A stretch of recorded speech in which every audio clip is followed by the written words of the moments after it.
¿Cómo miramos nosotros a personas que sin ser de nuestra iglesia local están sirviendo al Señor? ¿O cómo podríamos nosotros diferenciar entre un verdadero creyente u otro? ¿Y cómo podemos mirar a esas personas? En la lección de día vamos a ver cómo el Señor Jesucristo se encuentra con un dilema. Los discípulos habían reprendido a una persona que, aunque estaba haciendo milagros, no estaba siguiéndolos.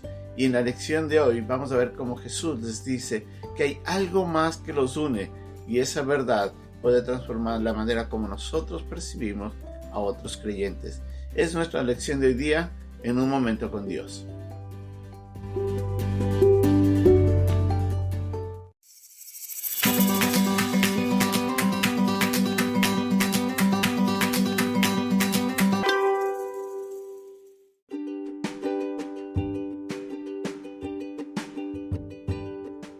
El pasaje de hoy día se encuentra en el capítulo 9, versículo 38 al 41 de Marcos. Juan le respondió diciendo: Maestro, hemos visto a uno que en tu nombre echaba fuera demonios, pero él no nos sigue, y se lo prohibimos porque no nos seguía. Pero Jesús dijo: No se lo prohibáis, porque ninguno hay que haga milagro en mi nombre, que luego pueda decir mal de mí, porque el que no es contra nosotros, por nosotros es. Y cualquiera que os diere un vaso de agua en mi nombre, porque sois de Cristo, de cierto os digo que no perderá su recompensa.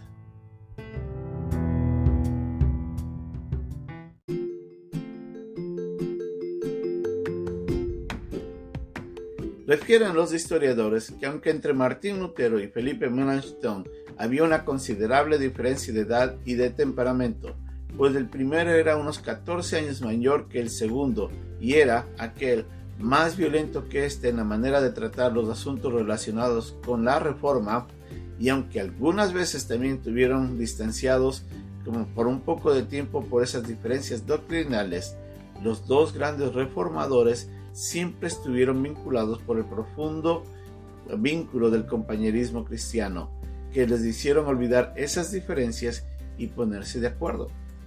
Ellos se amaban profundamente, y nos muestra la historia de que el momento que Martín Lutero falleció, este hombre, Felipe, decidió decir unas palabras de gran elogio ante uno de los padres de la Reforma. En esta historia nosotros podemos ver algo que es muy importante. A veces habrán ciertas diferencias en la manera de percibir ciertas cosas dentro de la iglesia, pero las diferencias doctrinales fundamentales debería ser lo que nos une para poder compartir con otros creyentes. En el pasaje que estamos leyendo hoy día, en Marcos, en el capítulo 9, en el versículo 38, nos dice que Juan le responde al maestro diciéndole: Hemos visto a uno que en tu nombre echaba fuera demonios, pero él no nos sigue y se lo prohibimos porque no nos seguía. Jesús le dijo: No le prohibáis, porque ninguno hay que haga milagro en mi nombre que luego pueda decir mal de mí, porque el que no es contra nosotros, por nosotros es. Muchas veces nosotros actuamos como Juan. Miramos a otros creyentes que tal vez no se asocian con nosotros de nuestra iglesia, y por eso nosotros nos diferenciamos o generamos distanciamiento con ellos a causa de eso. La verdadera razón por la que nos debemos unir es una sola fe: la fe en Jesucristo como nuestro Salvador personal. La Biblia dice de que eso nos une y es la entrada para formar parte del reino de Dios. Así es de que algo que nos debe unir y nos debe siempre llamar la atención para poder dar la bienvenida a alguien es reconocer de que ambos hemos visto en Jesús como nuestro Salvador y nuestro Redentor, y por tanto Él es nuestro Señor. Eso es lo que nos debe unir. A veces nosotros ponemos muchas razones para diferenciarnos con otros creyentes, y eso genera a veces grandes diferencias que nos afectan como iglesia. El Señor tiene muchos discípulos alrededor del mundo, mucha gente que lo conoce ya. Hay gente en todos los idiomas, en todas las naciones, que están sirviendo al mismo Señor. Y sí, habrán ciertas diferencias en cuanto a la manera de las doctrinas, pero no son diferencias doctrinales fundamentales. Y eso es lo que nos debe a nosotros ayudar a reflexionar cómo percibimos, la manera como nos diferenciamos y cómo, tal vez, si es posible, poder unir esfuerzos para poder servir al mismo Señor. La Biblia nos muestra de que hay una razón por la que nos podemos unir. Y Pablo lo puso de esta manera en el capítulo 4 de Efesios. Hay un solo Señor, una sola fe, un solo bautismo, un solo Dios y Padre de todos, quien está sobre todos, en todos y vive por medio de todos. Debemos de entender algo.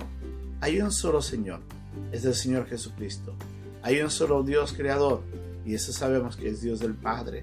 Y todos nosotros, los que hemos sido salvos por la gracia de Dios, a través del mensaje del Evangelio, entramos a formar parte de la iglesia del Señor. Y sí, cada uno de nosotros tenemos un propósito en el lugar en donde estemos. Nuestra iglesia local podrá ser diferente a la iglesia local de otro pueblo o de otro lugar en nuestra propia ciudad, pero todos servimos al mismo Señor. En vez de luchar, en vez de combatir unos a otros, a veces deberíamos dar gracias a Dios porque hay otros creyentes que están sirviendo, que están predicando el Evangelio, que están alcanzando a la gente que necesita saber de que hay un Dios que transforma nuestras vidas. Y demos gracias por aquellos. Y nosotros también sigamos haciendo la misma tarea. No dejemos que ciertas diferencias que no son significativas nos separen. Más bien, permitamos que la bandera de la fe nos una y podamos dar todos honra y gloria a nuestro querido Señor. Pensemos en la manera como miramos a otros. Alabemos al Señor por la manera como Él se glorifica a través de otros creyentes en todo el mundo. Que Dios nos ayude a recordar esta hermosa verdad que nos une bajo la bandera de la fe. Bendiciones.